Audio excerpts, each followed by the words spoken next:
불륜 막장 복수극입니다. 본 영상은 실제 사연을 가상으로 표현한 작품입니다. 등장인물의 이름, 회사명 등은 가명임을 알려드립니다. 이서진은 거실 소파에 앉아 차가운 커피잔을 두 손으로 감싸고 있었다.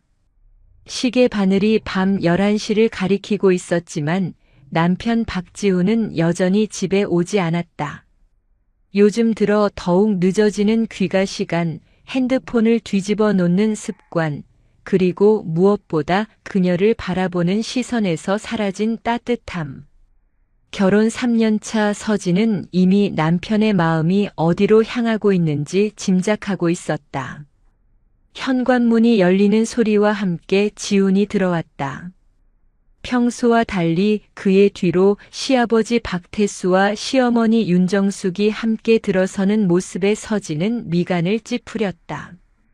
더욱 이상한 것은 시어머니가 품에 안고 있는 분홍색 담요에 쌓인 무언가였다.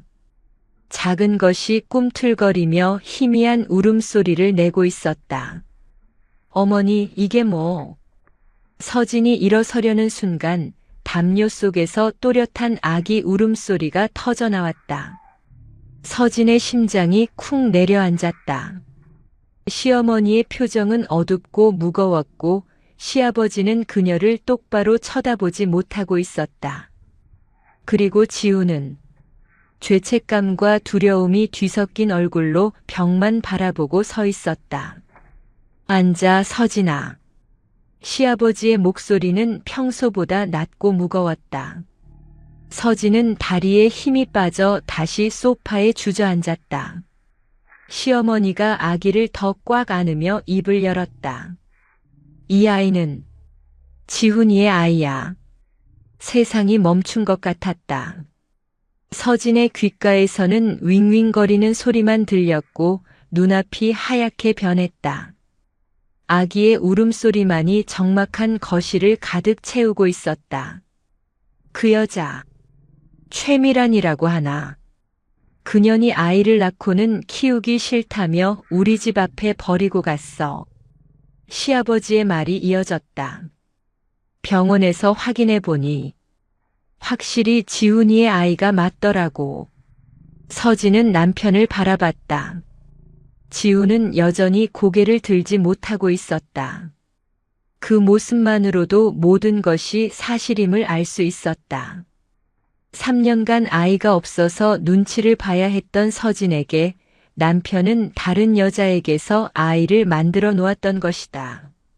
내가 키워야 한다.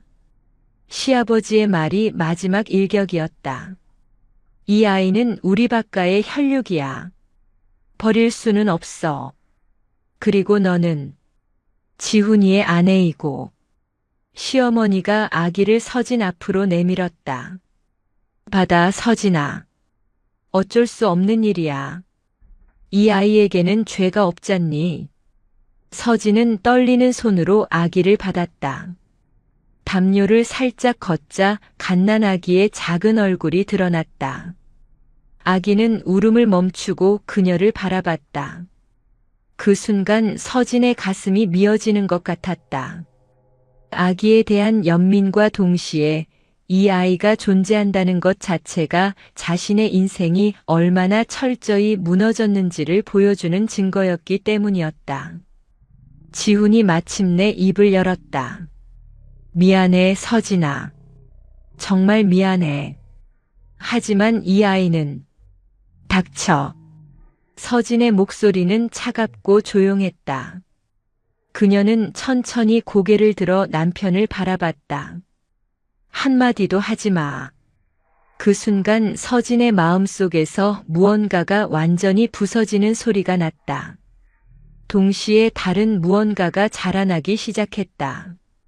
그것은 분노였고 배신감이었으며 무엇보다 차가운 복수심이었다.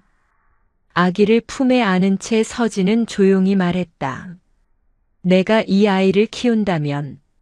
그녀의 입가에 미묘한 미소가 떠올랐다. 그것은 온화한 모성의 미소가 아니었다. 너희의 인생은 끝이야. 시댁 사람들은 서진이 마침내 받아들였다고 생각하며 안도의 한숨을 쉬었다. 하지만 그들은 알지 못했다. 서진의 머릿속에서는 이미 치밀하고 잔인한 복수의 계획이 싹트기 시작했다는 것을, 그리고 이 아이가 그 복수의 가장 강력한 무기가 될 것이라는 것을. 아기는 서진의 품에서 잠들어 있었다. 순수하고 무고한 얼굴이었다. 서진은 그 작은 얼굴을 내려다보며 속삭였다. 너는 죄가 없어. 하지만 내 부모는 다르지. 새벽 3시 30분 아기의 울음소리가 고요한 집안을 찢어발겼다. 서진은 천근만근 무거운 몸을 일으켜 분유를 타러 부엌으로 향했다. 옆에서 코를 골며 잠든 지우는 마치 다른 세상 사람인 양 꿈쩍도 하지 않았다. 어제 아기가 집에 온 이후로 그는 단 한 번도 밤에 깨어난 적이 없었다. 아니, 깨어나지 않으려고 애를 쓰고 있었다. 찬 바닥에 맨발로 서서 분유를 타는 서진의 손은 미세하게 떨렸다. 뜨거운 물에 분유 가루를 넣고 젓는 소리조차 그녀에게는 굴욕의 증거처럼 들렸다. 남편의 불륜으로 태어난 아이를, 불륜녀가 버린 아이를 새벽마다 일어나 돌보고 있는 자신의 처지가 비참했다. 온도를 확인하기 위해 젖병을 손목에 대보며 서진은 쓰디쓴 웃음을 지었다. 거실로 돌아가 울고 있는 아기를 안아 올렸다. 작고 연약한 몸이 그녀의 품에 안기자 울음이 점차 잦아들었다. 분유를 먹이면서 서진은 아기의 얼굴을 내려다봤다. 맑고 순수한 눈동자가 그녀를 바라보고 있었다. 그 순간 서진의 가슴 한편에서는 모성애가, 다른 한편에서는 깊은 분노가 동시에 솟구쳤다. 결혼 전 서진은 대형 광고 대행사에서 일하는 촉망받는 마케터였다. 창의적이고 논리적인 기획안으로 여러 대형 프로젝트를 성공시켰고 업계에서 인정받는 전문가로 성장하고 있었다. 하지만 결혼과 함께 시댁의 강력한 요구로 일을 그만두고 전업주부가 되었다. 아이도 없으면서 집에만 있다는 시댁의 무언의 압박을 견디며 3년을 버텨왔는데 이제는 남편의 불륜으로 태어난 아이까지 떠안게 된 것이다. 아기가 분유를 다 먹고 작은 트림을 하자 서진은 아이의 등을 부드럽게 토닥거렸다. 그러면서 그녀는 자신의 인생이 얼마나 철저히 박살났는지 절감했다. 사랑한다고 믿었던 남편은 다른 여자와 가정을 이루다시피 했고 그 여자는 결국 아이를 버리고 사라졌으면 시댁은 핏줄이라는 이유만으로 당연하다는 듯이 모든 책임을 그녀에게 떠넘겼다. 아침 8시 시어머니 윤정숙이 이른 시간에 찾아왔다. 그녀는 서진이 아기 기저귀를 갈아주는 모습을 지켜보더니 흡족하다는 표정을 지었다. 역시 우리 며느리 손이 야물어. 시어머니의 칭찬 같지만 칭찬이 아닌 그 말 속에서 서진은 진짜 의미를 읽어냈다. 잘하고 있으니 계속해라. 이것은 내가 해야 할 당연한 일이다. 시어머니는 잠깐 아기를 안아보는 신용만 하고는 곧바로 서진에게 돌려주었다. 할머니라고 자처하면서도 정작 기저귀 하나 제대로 만져보지 않는 것이다. 오후에 필요한 아기용품을 사러 백화점에 나간 서진은 사람들의 시선을 온몸으로 느꼈다. 유모차를 끌고 다니는 그녀를 보며 지나가는 사람들이 수군거렸다. 임신 흔적 하나 없이 갑자기 나타난 아기, 그리고 어딘가 어색해 보이는 모자의 모습이 호기심을 자극했다. 누군가는 저 여자 임신한 적 있나? 하고 속삭이기도 했다. 하지만 서진은 무표정으로 필요한 물건들을 골랐다. 기저귀, 젖병, 아기 옷, 이유식 등 모든 비용은 그녀의 카드로 결제되었다. 아이의 친아버지인 지우는 한 푼도 내지 않았다. 집으로 돌아온 서진은 아기를 재우고 육아일기를 쓰기 시작했다. 겉보기에는 평범한 육아 기록이었지만 그 행간에는 다른 내용들이 숨어 있었다. 지훈의 귀가 시간 변화 패턴, 핸드폰을 뒤집어 놓는 새로운 습관, 거짓말의 디테일들. 그리고 조금씩 수집하기 시작한 최미란에 대한 정보들.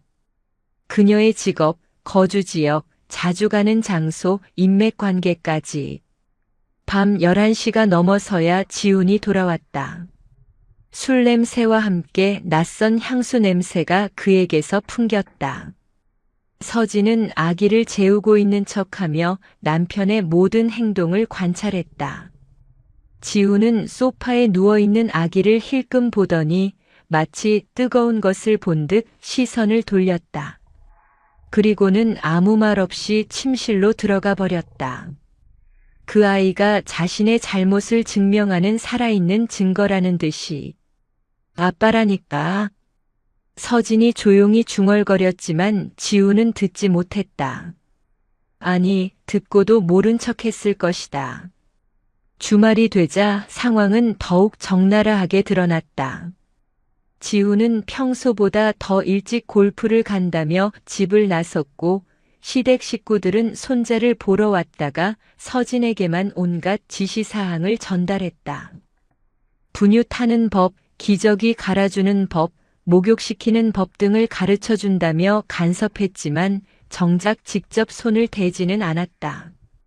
모든 실질적인 육아는 오롯이 서진의 몫이었다. 한 달이 흘렀다. 서진은 이제 능숙한 육아맘이 되어 있었다. 아기는 그녀에게만 잘 안겼고 그녀의 손길에만 평온해했다. 다른 사람이 안으면 울던 아이가 서진의 품에서는 천사 같은 미소를 지었다. 그럴 때마다 서진의 마음은 복잡해졌다.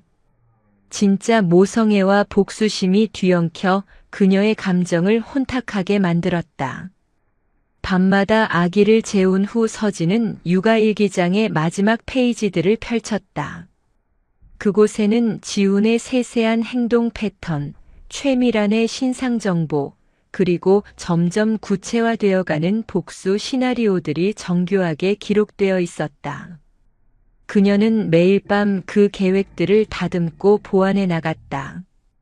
아기를 내려다보며 서진은 속삭였다. 너는 정말 아무 잘못이 없어. 하지만 너를 만든 사람들과 너를 버린 사람들은 절대 용서받을 수 없지. 그녀의 목소리는 자장가처럼 부드러웠지만 그 속에는 얼음장보다 차가운 사리가 스며 있었다. 아기는 서진의 품에서 평화롭게 잠들어 있었다. 천진무구한 얼굴이었지만 서진에게 이 아이는 이미 가장 강력하고 치명적인 복수의 무기로 변해가고 있었다. 아기가 서진의 품에 완전히 적응한 지 2달이 지난 어느 오후 집 앞 초인종이 울렸다. 서진은 아기에게 이유식을 먹이던 중이었다. 작은 입술로 으깬 감자를 받아먹는 아기의 모습이 사랑스러웠다. 그녀는 이미 이 아이를 진심으로 아끼게 되었다. 미움의 대상이 아닌 보호해야 할 소중한 존재로. 초인종이 다시 울렸다. 서진은 아기를 안고 현관문을 열었다. 그 순간 그녀의 온몸이 얼어붙었다. 문 앞에 서 있는 여자는 분명 최미란이었다. 긴 웨이브 머리, 화려한 화장, 명품 핸드백을 든 모습. 서진이 몰래 수집한 사진들과 정확히 일치하는 얼굴이었다. 미란의 시선이 서진의 품에 안긴 아기에게 고정되었다. 그녀의 눈에는 복잡한 감정들이 교차했다. 그리움, 후회, 그리고 무언가를 갈망하는 듯한 절박함이 뒤섞여 있었다. 안녕하세요. 미란이 어색하게 인사했다. 목소리는 떨리고 있었지만 여전히 당당한 구석이 있었다. 서진은 아무 대답도 하지 않았다. 다만 차갑게 그녀를 바라볼 뿐이었다. 그 침묵 속에서 미라는 더욱 불안해 보였다. 제가 이 아이의 엄마예요. 데리러 왔어요. 그 말이 떨어지자 서진의 눈에 차가운 분노가 번뜩였다. 2달 동안 밤낮 없이 아기를 돌보며 진짜 엄마가 되어가던 서진에게 미란의 말은 칼보다 날카로웠다. 하지만 그녀는 감정을 억누르고 담담하게 물었다. 왜 지금 와서? 미라는 잠시 말을 멈췄다. 그녀의 얼굴에는 변명을 늘어놓으려다가 포기하는 표정이 지나갔다. 대신 그녀는 더욱 간절한 목소리로 말했다. 제발, 제 아이를 돌려주세요. 서진은 아기를 더욱 꽉 안았다. 아기는 낯선 사람을 보더니 울음을 터뜨렸다. 미란에게는 전혀 반응하지 않는 아이를 보며 서진은 차가운 만족감을 느꼈다. 이 아이는 이미 자신을 엄마로 인식하고 있었다. 미란의 얼굴이 창백해졌다. 자신이 낳은 아이가 자신을 전혀 알아보지 못한다는 사실이 그녀에게는 충격이었다. 하지만 그녀는 포기하지 않았다. 핸드백에서 서류 뭉치를 꺼내며 말했다. 법적으로 제가 생모예요. 출생신고도 제 이름으로 되어 있고요.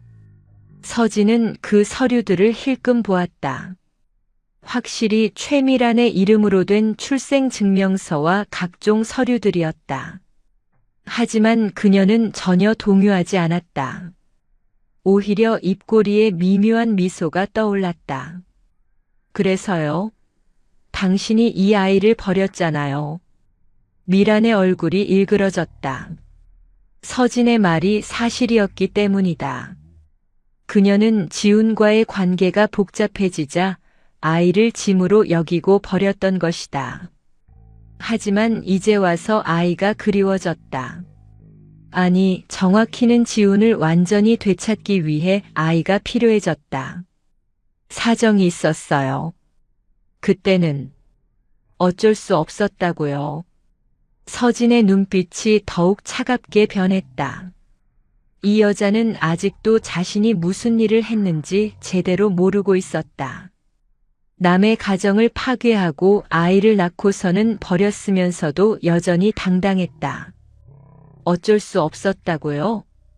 서진의 목소리는 조용했지만 그 속에는 무서운 분노가 담겨 있었다. 그럼 지금은 어쩔 수 있다는 뜻인가요? 미라는 서진의 기세에 눌려 한 발 뒤로 물러섰다. 하지만 곧 다시 용기를 내어 말했다. 지훈 오빠도 저와 아이가 함께 있는 걸 원해요. 그 순간 서진의 머릿속에서 무언가가 터졌다. 지훈이 미란과 연락하고 있었다는 뜻이었다. 그리고 둘이 다시 합치려고 한다는 것이었다. 아이를 핑계로. 하지만 서진은 겉으로는 전혀 동요하지 않았다. 대신 더욱 차분한 목소리로 말했다. 그런데 이 아이는 저를 엄마로 알고 있어요. 당신을 전혀 기억하지 못하고요. 미란의 얼굴이 절망으로 일그러졌다. 그것이 사실이었기 때문이다. 아기는 서진의 품에서만 편안해했고 미란을 보면 울음만 터뜨렸다. 시간이 지나면 아이가 적응할 거예요. 서진은 아기를 더욱 단단히 안았다. 그녀의 눈에는 이제 모성애와 소유욕이 뒤섞인 광기가 서려 있었다. 안 돼요. 이 아이는 이제 제 아이예요. 미란이 한 발 더 다가서려는 순간 서진이 문을 닫기 시작했다. 다시는 여기 오지 마세요. 그리고 지훈 씨에게 전해주세요. 이 아이의 엄마는 저라고. 문이 쾅 닫히자 미라는 바깥에서 소리쳤다. 제 아이예요. 제가 낳은 아이라고요. 하지만 서진은 대답하지 않았다. 대신 아기를 달래며 속삭였다. 괜찮아, 엄마가 지켜줄게. 저 나쁜 여자는 다시는 널 건드리지 못할 거야. 그날 밤 서진은 육아일기장의 마지막 페이지에 새로운 계획을 적기 시작했다. 미란을 완전히 제거하는 방법, 법적으로 아이의 양육권을 확보하는 방법, 그리고 지훈을 철저히 파멸시키는 방법들이 그녀의 머릿속에서 정교하게 설계되어 갔다. 아기는 서진의 무릎에서 평화롭게 잠들어 있었다. 순수한 얼굴로 숨을 고르는 아이를 내려다보며 서진은 차가운 미소를 지었다. 이제 진짜 전쟁이 시작되는 것이다. 그리고 이 전쟁에서 그녀는 절대 지지 않을 것이다. 미란의 방문 이후 서진의 일상은 완전히 달라졌다. 겉으로는 더욱 헌신적인 어머니가 되었지만 속으로는 치밀한 복수의 계획을 실행에 옮기기 시작했다.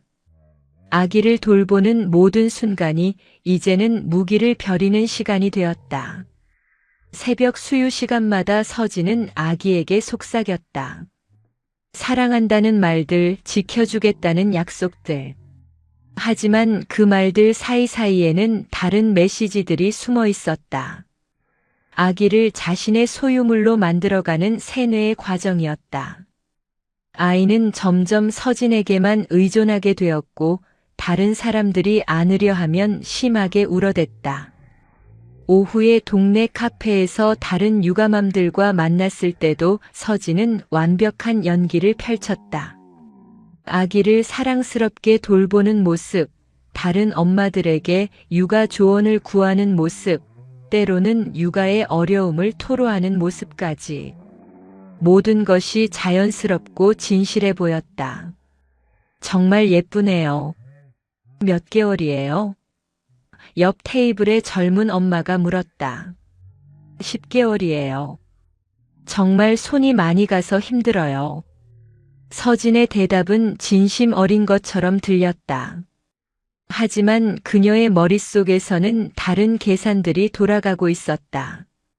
이런 일상적인 대화들이 모두 증거가 될 것이다. 자신이 이 아이의 진짜 엄마라는 사회적 인식을 만들어가는 과정이었다. 집으로 돌아온 서진은 아기 사진을 SNS에 올렸다. 수유하는 모습, 함께 잠든 모습, 첫 이유식을 먹이는 모습들. 댓글에는 축하와 응원의 메시지들이 쏟아졌다. 정말 닮았네요. 행복해 보여요. 완전 엄마 바보네 같은 말들이 서진의 입가에 차가운 미소를 머금게 했다. 하지만 가장 중요한 것은 법적 준비였다. 서진은 조용히 변호사 사무실을 찾았다. 아기를 유모차에 태우고 가서 상담을 받았다. 양육권 분쟁, 사실상의 양육자 인정, 친권 박탈 등에 대한 법리를 차근차근 공부했다. 사실상 양육을 담당하고 있다면 법정에서 유리할 수 있습니다. 특히 생모가 장기간 방치했다는 사실이 중요하죠. 변호사의 설명을 들으며 서진은 계획을 더욱 정교하게 다듬어 갔다. 집에서는 모든 것을 기록했다. 아기와의 일상, 지출 내역, 의료 기록, 성장 과정까지.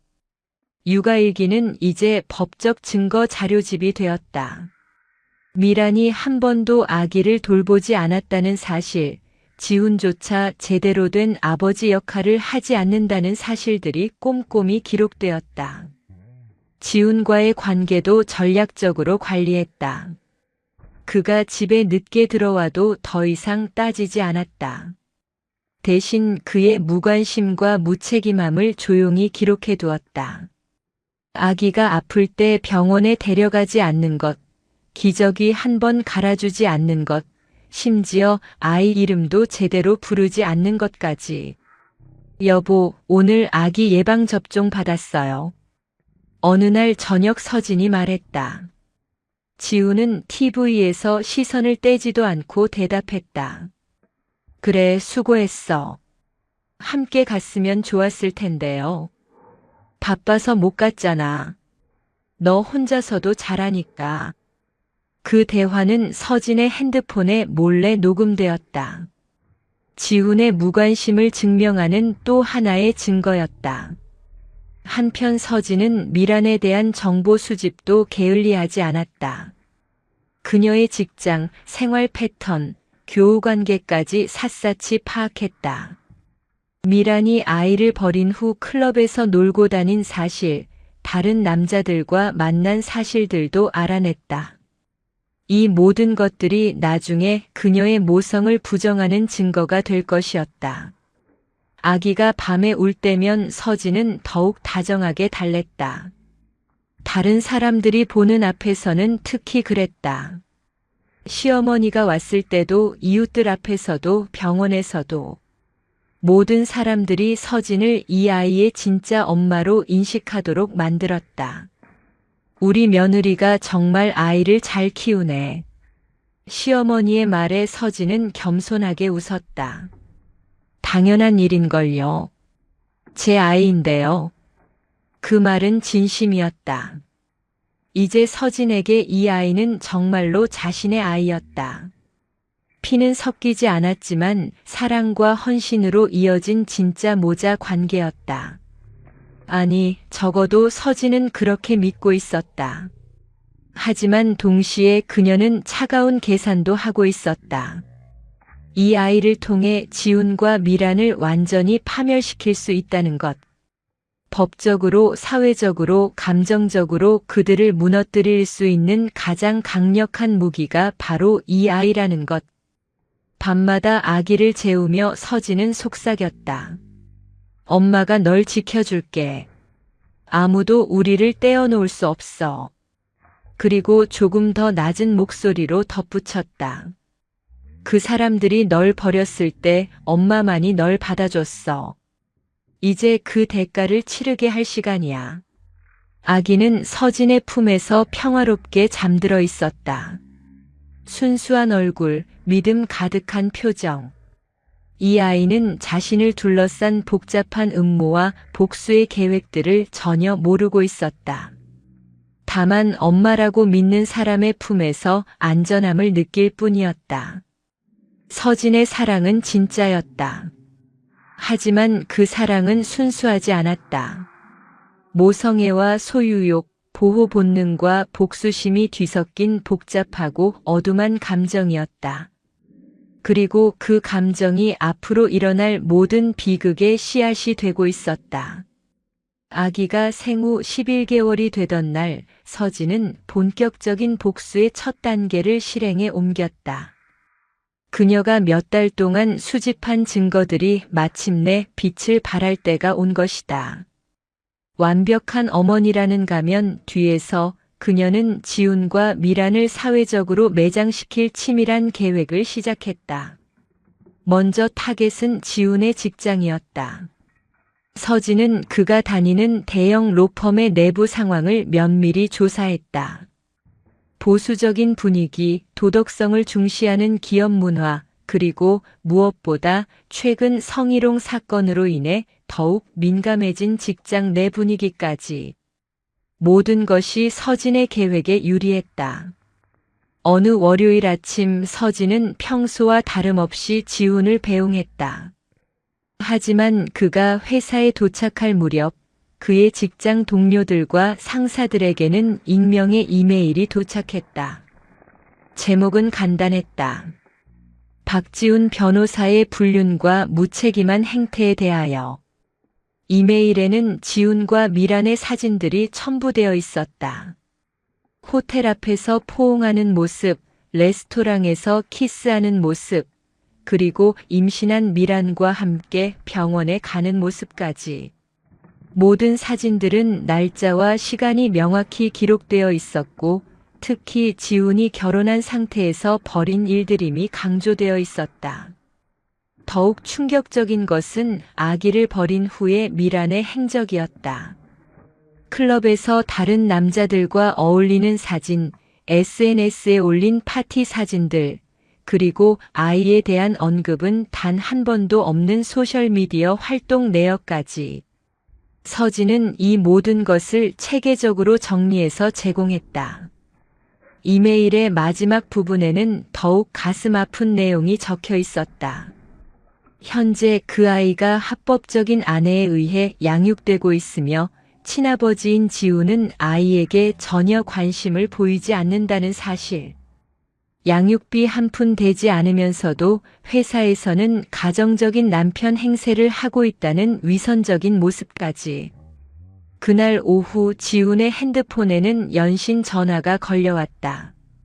상사로부터의 호출, 동료들의 확인 전화, 그리고 인사팀에서의 면담 요청까지.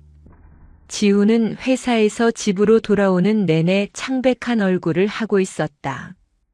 오늘 일찍 오셨네요. 서진이 아기를 안고 현관에서 맞이했다. 지훈은 그녀를 똑바로 쳐다보지 못했다. 회사에서 무슨 일이 있었어? 무슨 일이요? 누군가가 우리 일을 회사에 알렸어. 서진의 표정에는 놀람이 스쳤다. 완벽한 연기였다. 설마 미란 씨 일을 말하는 거예요? 지우는 고개를 끄덕였다. 그의 얼굴에는 절망과 분노가 교차했다. 사진까지 있었대. 누가 이런 짓을? 혹시 미란 씨가 한 걸까요? 지난번에 찾아왔을 때 굉장히 화가 나 있던데. 지우는 그 가능성을 생각해 보더니 고개를 저었다. 미란이는 자기한테도 불리한 일인데. 서진은 속으로 차가운 미소를 지었다. 지우는 아직도 누가 이런 일을 했는지 전혀 짐작하지 못하고 있었다. 그는 자신의 아내가 이렇게 치밀하고 냉혹할 수 있다는 것을 꿈에도 몰랐다. 한편 미란의 상황은 더욱 심각했다. 서진은 그녀의 직장과 사교계에도 같은 방식으로 정보를 유포했다. 미란이 다니는 패션 회사는 브랜드 이미지를 매우 중시하는 곳이었다. 불륜으로 아이를 낳고서는 버린 여직원의 존재는 회사에 큰 부담이었다. 더욱이 서진은 미란의 과거 연인들과의 관계까지 파헤쳤다. 대학 시절의 스캔들, 이전 직장에서의 부적절한 관계들, 그리고 현재까지도 여러 남자들과 동시에 만나고 있다는 사실까지. 모든 것이 정교하게 정리되어 미란의 인맥들에게 전달되었다. 미란의 핸드폰에도 연락이 쏟아졌다. 회사 상사들, 친구들, 심지어 부모님까지. 모든 사람들이 확인하고 싶어 했다. 정말로 기혼 남성과 불륜을 저질러 아이를 낳고서는 버렸는지, 그 아이는 지금 어떻게 되었는지. 그 주 내내 지훈과 미란은 각각 지옥 같은 시간을 보냈다. 지훈은 회사에서 윤리위원회에 회부되었고 미란은 직장에서 사실상 따돌림을 당했다. 둘 다 서진이 이런 일의 배후에 있다고는 전혀 의심하지 않았다. 오히려 지훈은 집에 돌아와 서진에게 하소연했다. 정말 미치겠어. 누가 이런 짓을 한 거야. 서진은 동정 어린 표정으로 그를 위로했다. 힘들겠어요. 하지만 언젠가는 밝혀질 일이었잖아요. 그렇다고 해서 이런 식으로. 그래도 이제 정리가 될 수 있을 것 같아요. 더 이상 숨기고 살 필요도 없고. 지우는 서진의 말에서 묘한 차가움을 느꼈다. 하지만 그는 자신의 잘못 때문에 생긴 일이라고 생각했다. 설마 아내가 이 모든 것을 계획했다고는 상상도 못했다. 그날 밤 서진은 아기를 재우며 속삭였다. 이제 시작이야. 아빠와 그 여자가 얼마나 나쁜 사람들인지 모든 사람들이 알게 될 거야. 아기는 평화롭게 잠들어 있었지만 서진의 눈에는 차가운 광기가 서려 있었다. 복수의 첫 단계는 성공이었다. 하지만 이것은 서진이 계획한 거대한 복수극의 시작에 불과했다. 지훈과 미란이 사회적으로 매장당하는 것은 그녀가 원하는 것 중 일부일 뿐이었다. 진짜 복수는 이제부터 시작되는 것이다. 서진의 폭로 작전이 시작된 지 한 달 후 지훈의 삶은 완전히 무너져 내렸다. 대형 로펌에서의 그의 위치는 더 이상 예전 같지 않았다. 동료들의 시선은 차갑게 변했고 클라이언트들은 그를 꺼리기 시작했다. 회사 내부적으로는 윤리위원회의 조사가 진행 중이었고 파트너 승진은 이미 물 건너갔다. 매일 아침 지훈이 출근하는 모습을 바라보는 서진의 마음은 복잡했다. 한편으로는 만족스러웠지만 다른 한편으로는 이것이 단지 시작에 불과하다는 것을 알고 있었다. 그녀의 진짜 목표는 지훈을 완전히 파멸시키는 것이었다. 직업적으로, 사회적으로, 그리고 개인적으로까지. 어느 날 저녁 지훈은 평소보다 더 늦게 집에 돌아왔다. 그의 얼굴은 해쓱했고 옷차림도 평소만큼 단정하지 않았다. 서진은 아기에게 저녁 이유식을 먹이고 있었다. 오늘은 정말 늦으셨네요. 서진이 조심스럽게 말을 건넸다. 지훈은 소파에 털썩 주저앉으며 대답했다. 회사에서 면담이 있었어. 서진은 아기의 입에 이유식을 넣어주면서 지훈의 반응을 살폈다. 그의 표정에서 절망감이 역력히 드러났다. 어떤 면담이었어요? 인사팀에서 징계위원회에 회부된다고 하더라. 서진은 속으로 깊은 만족감을 느꼈지만 겉으로는 걱정스러운 표정을 지었다. 그럼 어떻게 되는 거예요? 지훈은 머리를 감싸며 한숨을 쉬었다. 최악의 경우 해고될 수도 있어. 그 순간 서진은 다음 단계를 실행할 때가 왔다고 판단했다. 그녀는 며칠 전부터 준비해둔 또 다른 폭탄을 터뜨릴 준비가 되어 있었다. 지훈의 회사 내 비자금 조성 의혹이었다. 사실 지훈은 결혼 초기부터 회사 돈을 개인적으로 사용해왔다. 미란과의 만남에 드는 비용, 호텔비, 선물값 등을 회사 법인카드로 처리하거나 가짜 영수증으로 정산해왔던 것이다. 서진은 이 모든 증거를 몇 달 전부터 수집해두고 있었다. 그녀는 지훈의 서재에서 발견한 영수증들, 카드 사용 내역, 그리고 은밀하게 녹음한 지훈과 미란의 통화 내용까지 모든 것을 정리해 두었다. 특히 지훈이 미란에게 회사 돈으로 처리해놨으니까 걱정하지 마라고 말한 녹음 파일은 결정적인 증거였다. 다음 날 아침 지훈이 출근한 후 서진은 다시 한번 익명의 제보를 했다. 이번에는 회사의 감사팀과 외부 회계법인에 직접 연락했다. 지훈의 부정 사용 내역과 증거 자료들을 체계적으로 정리해서 전달했다. 동시에 서진은 세무서에도 같은 자료를 제보했다. 지훈이 개인적인 용도로 사용한 회사 자금들이 소득으로 신고되지 않았다는 사실, 그리고 탈세 의혹까지 제기했다. 모든 것이 정확한 날짜와 금액, 증거 자료와 함께 제공되었다. 며칠 후 지훈에게는 회사 감사팀의 호출과 함께 세무조사 통지서까지 날아왔다. 그의 얼굴은 완전히 하얗게 질렸다.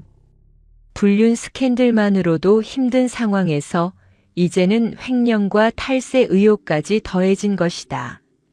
한편 미란의 상황도 급속도로 악화되고 있었다. 서진은 그녀의 직장뿐만 아니라 거주지 주변에도 정보를 유포했다.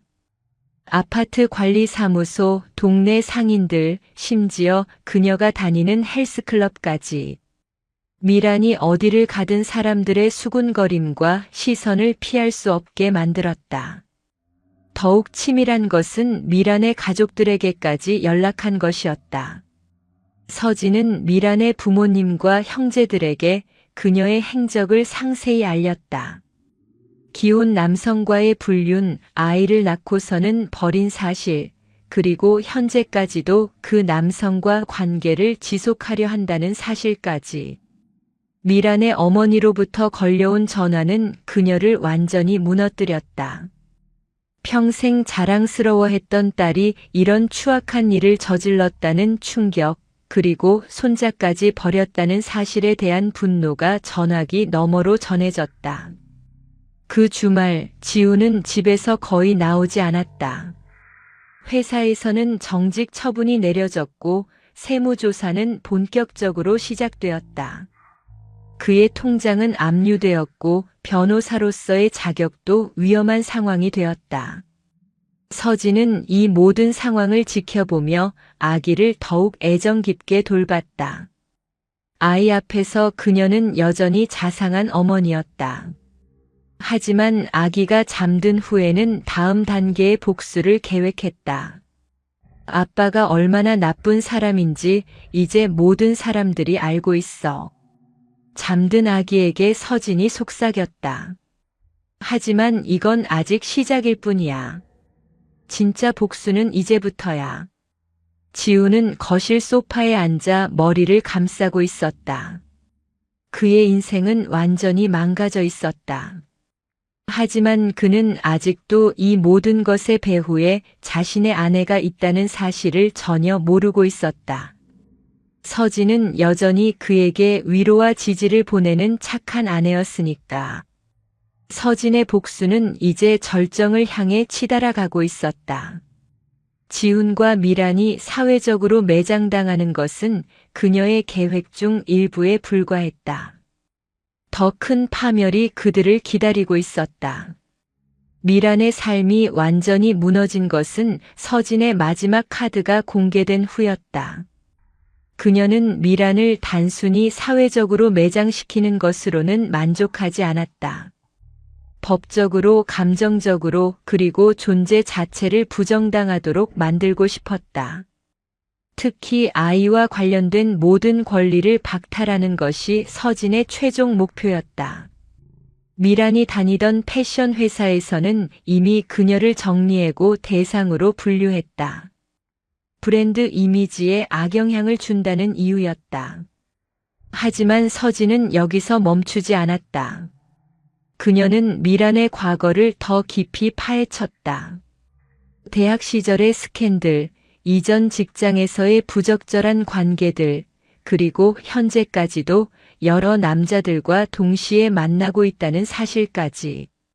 가장 결정적인 것은 미란이 임신 중에도 다른 남자들과 만났다는 증거였다. 서진은 사립 탐정을 고용해 미란의 과거 행적을 샅샅이 조사했다. 임신 6개월 무렵 다른 남성과 모텔에 들어가는 사진, 술집에서 만취한 채 남자들과 어울리는 모습, 심지어 임신 사실을 숨기고 소개팅을 나간 기록까지. 이 모든 자료는 체계적으로 정리되어 법원에 제출되었다. 서진은 이미 한 달 전부터 아이의 양육권 소송을 준비하고 있었던 것이다. 미란이 생모라는 이유만으로는 아이를 되찾을 수 없도록 만들 계획이었다. 변호사 사무실에서 서진은 차분하게 자신의 입장을 정리했다. 이 아이는 생후 15일 만에 생모에 의해 유기되었습니다. 그 이후 10개월 동안 저희 부부가 전적으로 양육해왔고요. 아기는 서진의 무릎에서 평화롭게 잠들어 있었다. 완벽한 모자의 모습이었다. 생모인 최미란 씨는 아이를 유기한 후에도 모성애를 보인 적이 단 한 번도 없습니다. 오히려 방탕한 생활을 계속했죠. 서진이 제출한 증거 자료들은 방대했다. 미란의 SNS 활동 기록, 클럽과 술집 출입 내역, 다양한 남성들과의 만남 증거까지. 특히 충격적인 것은 미란이 아이를 버린 직후 SNS에 올린 글이었다. 드디어 자유다, 새로운 시작, 짐을 덜었다 같은 표현들이 아이를 낳은 시점과 정확히 일치했다. 서진은 이런 디지털 증거들까지 모두 수집해 두었다. 한편 미란은 이 모든 상황에 대해 뒤늦게 깨닫기 시작했다. 자신의 삶이 하루아침에 무너진 것이 단순한 우연이 아니라는 것을. 하지만 그녀가 의심하는 것은 지훈이었다. 자신을 버리기 위해 이런 짓을 했다고 생각했다.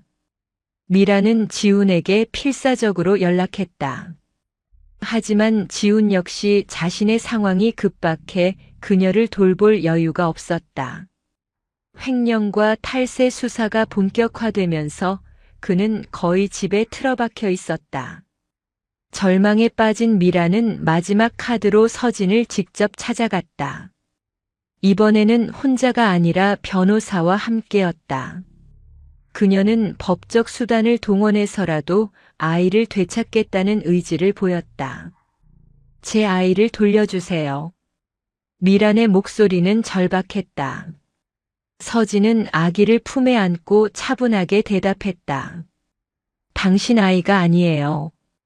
당신이 버린 순간부터 법적으로는 제가 생모예요. 친권도 저에게 있고요. 서진의 입꼬리에 차가운 미소가 떠올랐다. 친권이요? 아이를 유기한 사람에게 친권이 있다고 생각하세요? 그때 서진은 준비해둔 서류 뭉치를 내밀었다. 법원에 제출할 친권 박탈 신청서와 함께 미란의 모든 과거 행적을 담은 증거 자료들이었다. 미란의 얼굴이 창백해졌다.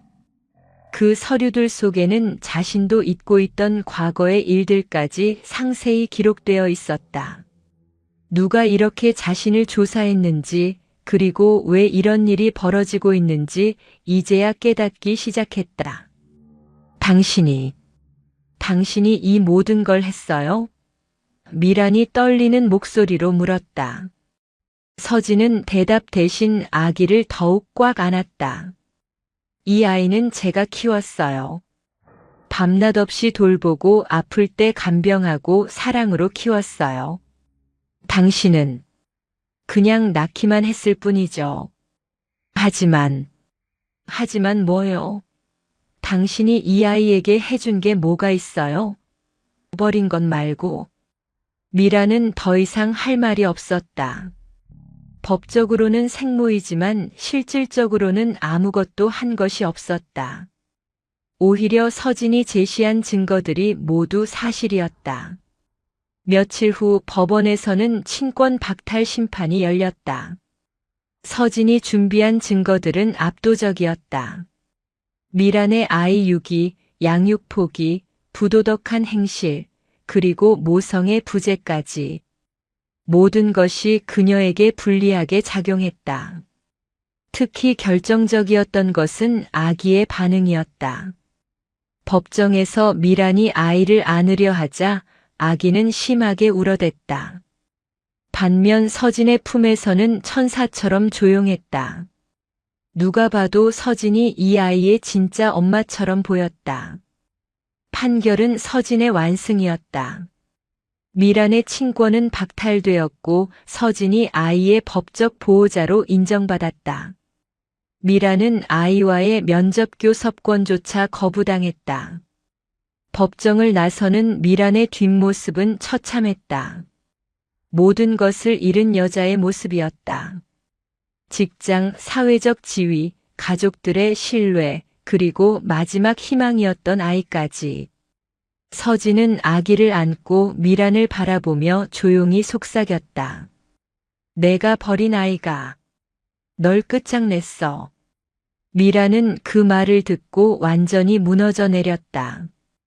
이제야 깨달았다. 서진이 얼마나 치밀하고 냉혹한 여자인지, 그리고 자신이 얼마나 큰 실수를 저질렀는지를. 하지만 이미 늦었다. 서진의 복수는 완성되었고 미라는 더 이상 회복할 수 없는 나락으로 떨어져 있었다. 법원 판결이 확정된 지 3개월 후 서진의 복수는 완전한 승리로 끝났다. 지우는 횡령과 탈세 혐의로 실형을 선고받고 교도소에 수감되었다. 변호사 자격도 박탈되었고 그가 쌓아온 모든 것이 하루아침에 무너져 내렸다. 미라는 친권을 완전히 상실한 채 정신적 충격으로 정신과 치료를 받고 있었다. 그녀의 사회적 매장은 철저했고 복귀 가능성은 전무했다. 서진은 이제 완전히 자유로운 몸이었다. 지훈과의 이혼 절차도 순조롭게 진행되었다. 그가 수감된 상황에서 이혼은 당연한 수순이었고 아이의 양육권은 당연히 서진에게 있었다. 더욱이 지훈의 모든 재산은 범죄 수익 환수와 배상금으로 압류되어 서진에게는 위자료조차 기대할 수 없었지만 그녀는 개의치 않았다. 복수 자체가 목적이었으니까. 새 아파트로 이사한 첫날 밤 서진은 아기를 안고 거실 바닥에 앉아 있었다.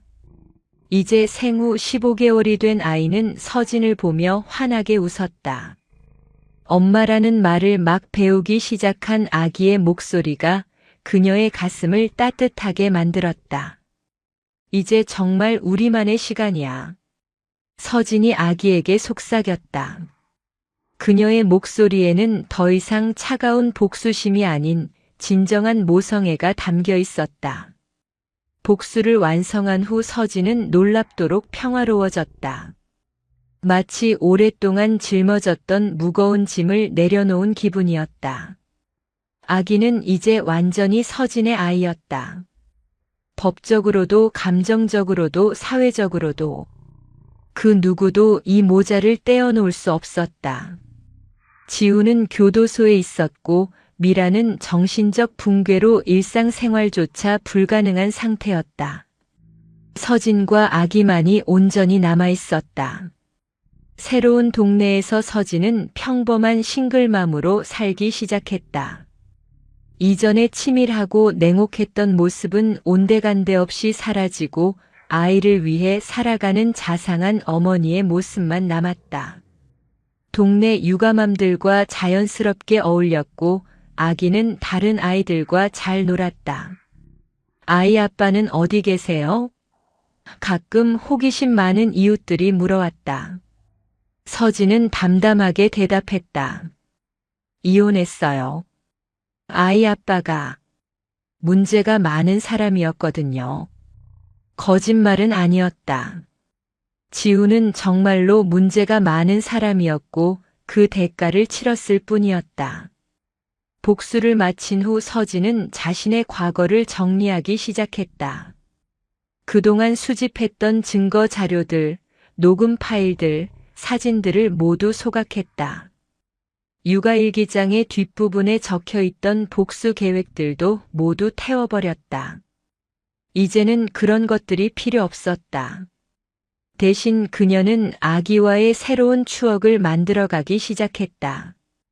처음 걸음마를 뗀 날, 처음으로 엄마라고 명확하게 발음한 날, 첫 생일날까지 모든 것이 소중하고 아름다웠다. 과거의 분노와 증오는 완전히 사라지고 순수한 모성애만이 남아있었다. 아기가 2돌이 되던 날 서진은 작은 생일 파티를 열었다. 동네 이웃들과 새로 사귄 육아맘 친구들이 참석했다. 아기는 생일 케이크 앞에서 손뼉을 치며 좋아했다. 그 모습을 보며 서진은 눈물을 흘렸다. 기쁨의 눈물이었다. 우리 아기 벌써 2돌이야. 서진이 아이를 안으며 말했다. 엄마가 정말 많이 사랑해. 파티가 끝난 후 서진은 아기를 재우고 혼자만의 시간을 가졌다. 창밖으로 보이는 평화로운 밤 풍경을 바라보며 그녀는 지난 1년을 돌아봤다. 분노와 복수심에 사로잡혀 살았던 시간들, 치밀하게 계획을 세우고 실행했던 날들, 그리고 마침내 모든 것을 이루어낸 순간까지. 하지만 이상하게도 그 모든 복수의 순간들보다 지금 이 평화로운 시간이 더 소중하게 느껴졌다. 아기와 함께하는 일상, 단순하지만 행복한 하루하루가 그녀에게는 진짜 승리였다. 서진은 아기 방으로 들어가 잠든 아이를 바라봤다.